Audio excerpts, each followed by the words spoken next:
Nectarine, ricotta and pancetta pizza.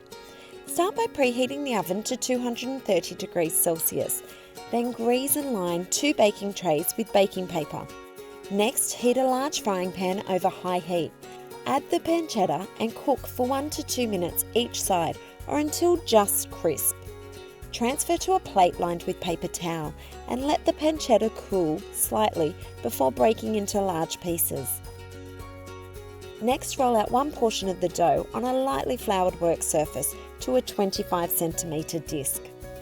Place on one of the lined trays and repeat with the remaining dough and place on the remaining tray. Spread each pizza base evenly with ricotta, then season with salt and pepper. Top with the nectarine and pancetta and drizzle with a little oil.